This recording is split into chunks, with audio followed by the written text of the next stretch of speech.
Welcome back everybody to another episode of Direct Comparison. In today's episode, we're going to take an extended look at Naughty Dog's upcoming release, The Last of Us Part 1, and see how it compares from a visual perspective to the previous version of the game, The Last of Us Remastered.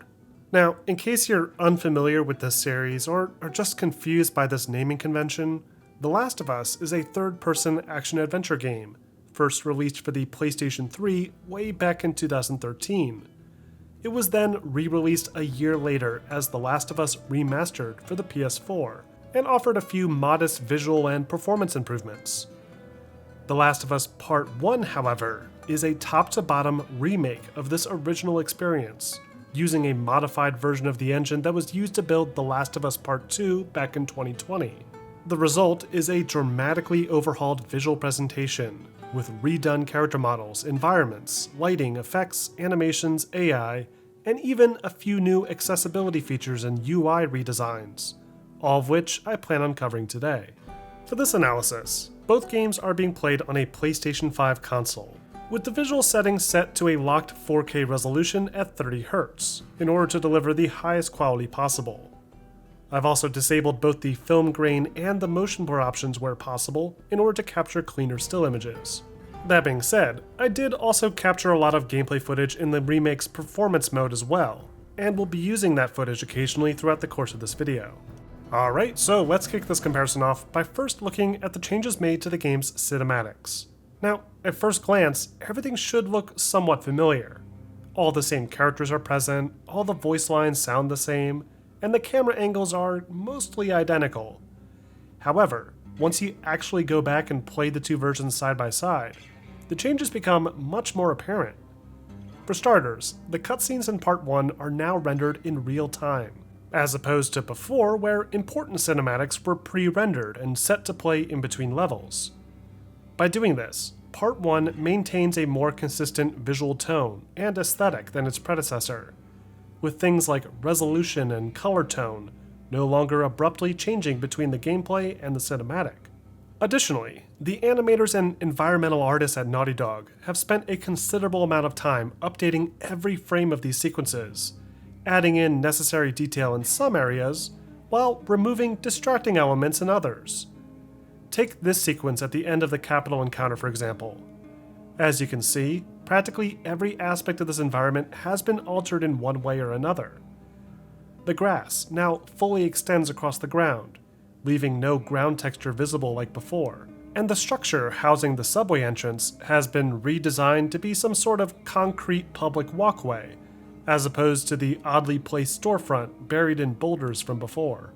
By removing things like this red awning here, the viewer's eyes are now more likely to focus on the preferred subjects, in this case, Joel and Ellie. Though, if the viewer does look away, the background environment does at least make more logical sense, and creates a more believable world.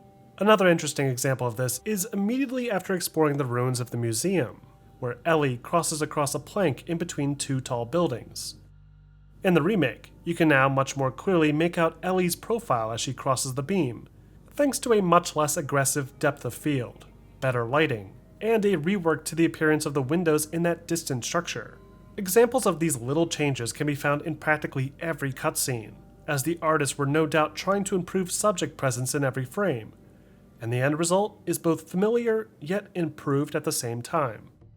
Another big change that you've probably already picked up on are the changes that have been made to the character models. While the character models in the original game aren't necessarily bad looking, they haven't aged particularly well either. There's an uncanniness to characters like Joel and Ellie that doesn't quite escape looking like a pair of digital characters, no matter how expressive their animation work is. The remake, however, brings these characters more in line with their appearances in the sequel, with more realistic hair rendering, superior texture work, and vastly improved light interaction. You can see all these improvements clearly with the in-game model of Joel here, where his hair density has been increased considerably on his scalp and beard. And when you zoom in really close, you can see that same visual noise that we observed with The Last of Us Part 2, suggesting that this is likely the same technique at play. The character's skin also appears to be reflecting light a bit more naturally thanks to subsurface scattering, ensuring a more proper dispersion of light and color than the almost wooden appearance of Joel in the original versions. Then, of course, there's the eyes, that appear to be borrowing the fantastic eye rendering techniques used in Part 2, doing away with those fixed white dots that were previously used to fake the eye's reflective property. This improvement is even more noticeable when looking at Ellie's model, whose giant puppy dog eyes in the original game always looked a little bit off, but now her eyes look as though they're reflecting the environment in some scenes, which is critical in creating a believable human character. The interesting consequence of this is that many of the characters almost look like entirely different people now, with the improved lighting and shader work now accentuating details that weren't as noticeable before. Joel, for instance, always had bags under his eyes and wrinkles on his forehead, but they didn't really have any depth, and appeared as just lines drawn onto his face. Now, there's an actual difference in the color tone between the bags under his eyes and his cheekbones, and the shadowing with each line and wrinkle ages the character considerably.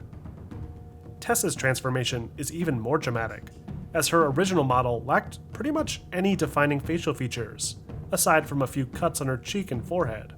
But now, large laugh lines, freckles, wrinkles along her neck, and more gray hair establish this character as someone who is slightly older than how she first appeared.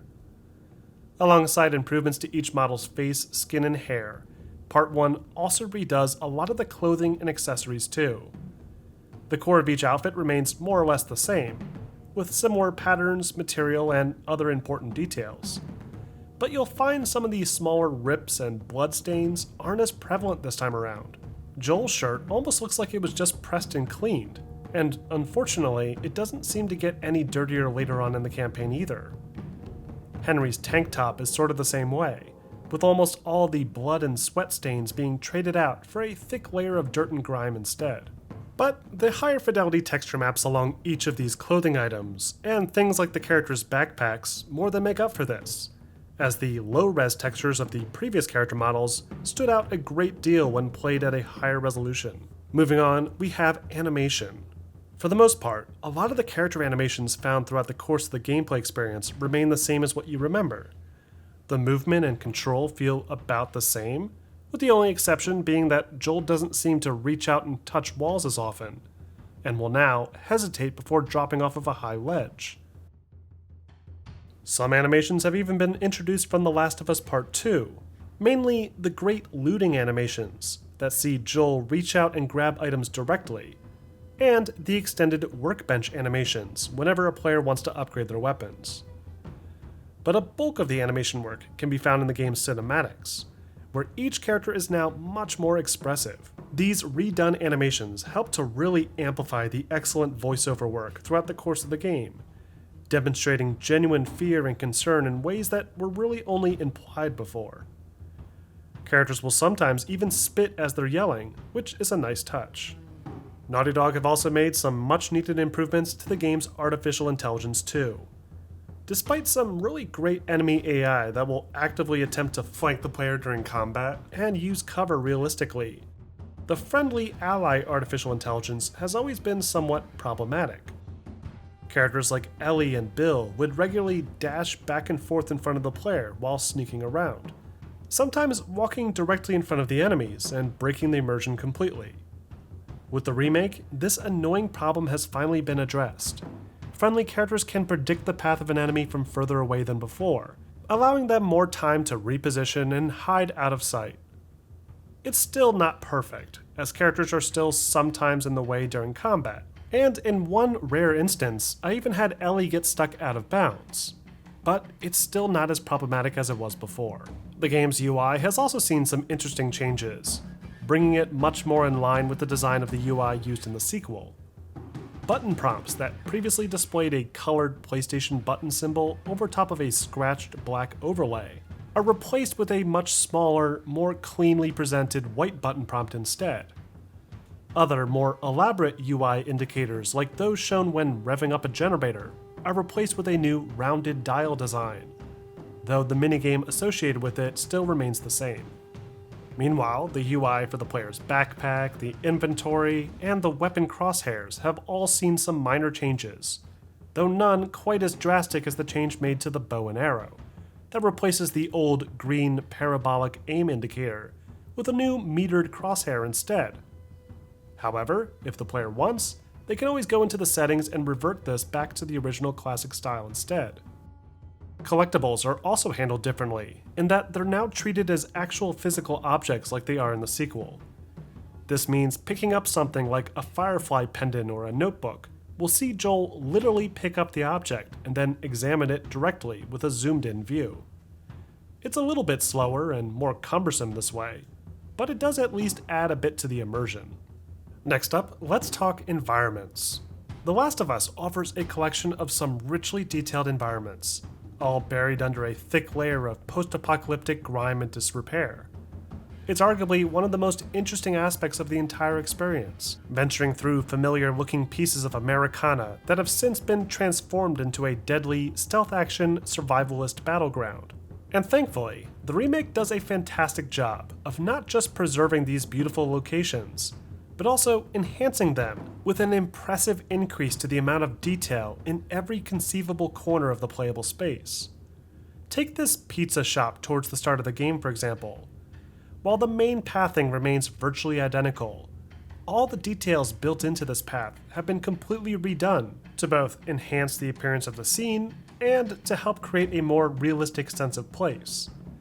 Examples include a new vintage half-wall wood paneling along the perimeter of the structure, new power outlets, fire alarms, and emergency lights, some tablecloths on each of the tables, each spread in a different way to enhance the scene variety, and an adjustment to all the other smaller props like piles of trash, tabletop accessories, and other small details that, if you actually stop to think about it, didn't actually make sense where they were in the original game. Once we venture outside, we can find even more drastic improvements, thanks to the large uptick in the amount of vegetation density all across the environment. Unsightly patches of flat ground textures are no longer common in the remake, replaced by hundreds of small grass objects, similar to those used all throughout The Last of Us Part 2. Underneath all of this overgrowth are totally reworked facades for each of the buildings, added detail in the out-of-bounds areas and skyboxes, and an exhaustive list of changes to things like sign positioning, vehicle types, artwork, debris, and dynamic prop placement. It's honestly overwhelming just how much has been changed in each of these locations. From visual improvements to important props like this arcade cabinet, to extra cars outside to fill in the unused space from before. Yet, none of these changes ever feel like they're actually hurting the flow of the gameplay, as none of the combat arenas or main paths are ever directly impacted by the objects being added. Lighting is another area that has unfortunately aged very poorly with the original Last of Us game.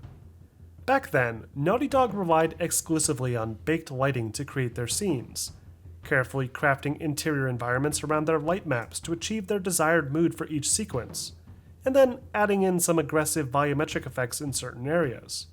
With The Last of Us Part 1, lighting now behaves a little bit more naturally.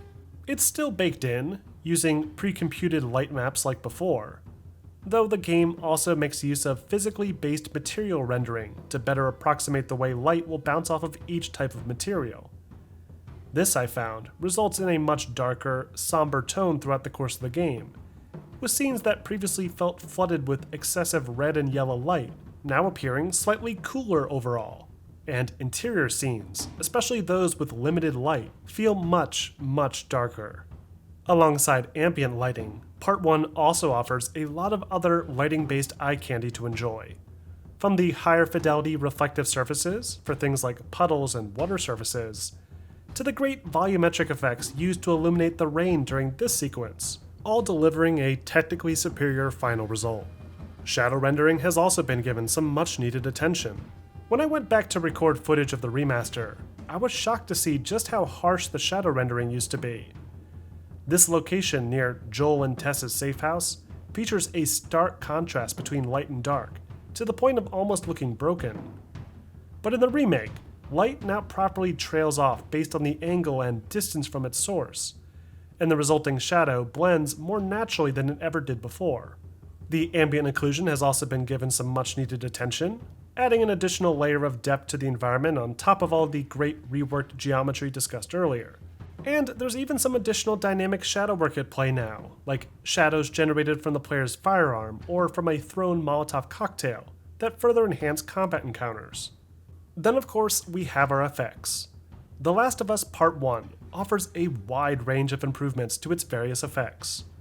First, there's the fire, that not only sports higher fidelity alpha effects for its animation loop, but also projects additional ambient lighting across any nearby environmental surfaces.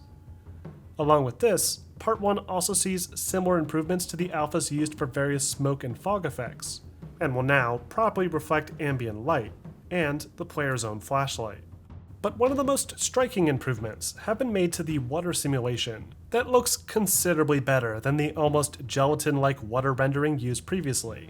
This improved water simulation is also coupled with the nicer cube maps as well, which makes scenes like this large river outside the hotel in Pittsburgh even more beautiful.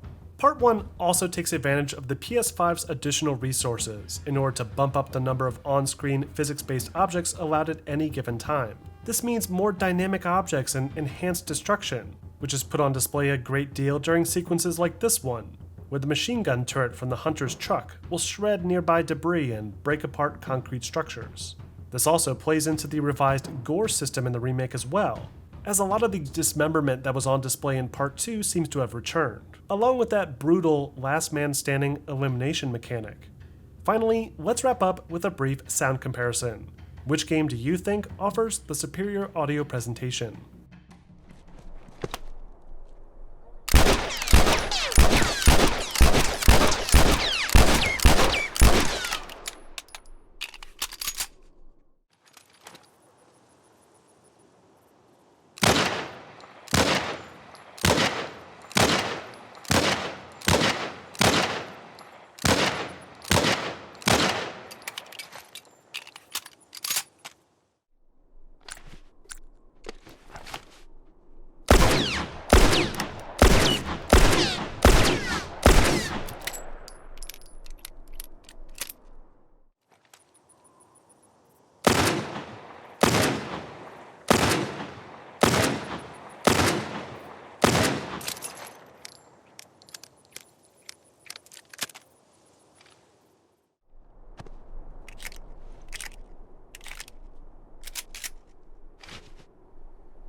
What was that?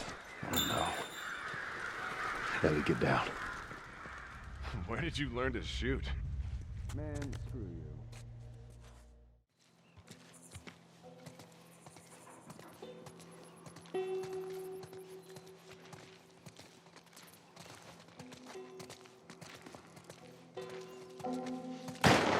What was that? I don't know.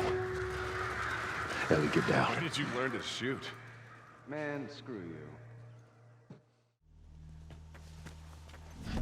Turn around!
That's our way out. Over the scaffolding.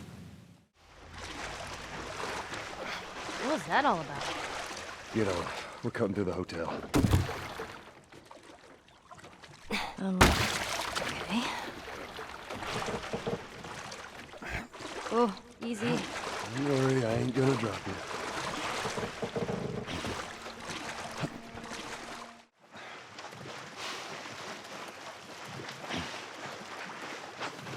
What was that all about? Get on.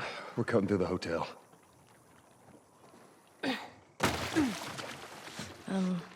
Okay.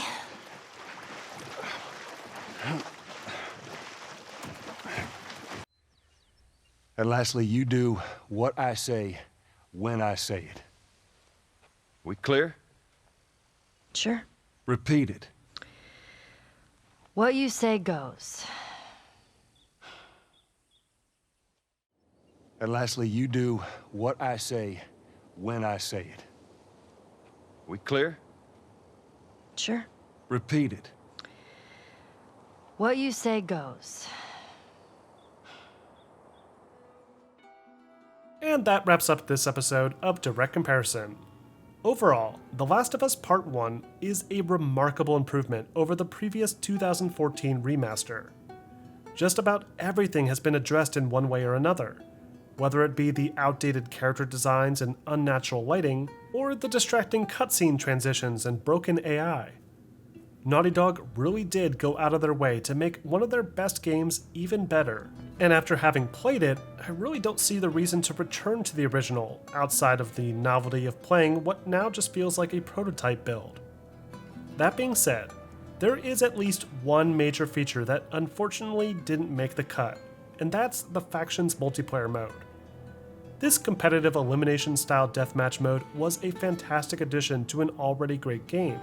But because Naughty Dog is currently committed to a brand new Last of Us-inspired multiplayer mode, it has not been included with this release of the game, and will likely not be included when the game eventually releases on the PC as well. It's for this reason that I can understand gamers may be waiting on the price for this remake to come down a bit, as the value for veteran Last of Us players may just not be there. Though, for die-hard fans, or for those players who still haven't had a chance to experience Joel and Ellie's first adventure, this is undoubtedly the best way to experience The Last of Us. But what do you guys think? Do you think the improvements Naughty Dog made are a big enough difference to double dip? Or are you content with the older versions of the game? Let me know in the comments section. And of course, don't forget to like and subscribe for more videos like this posted every week.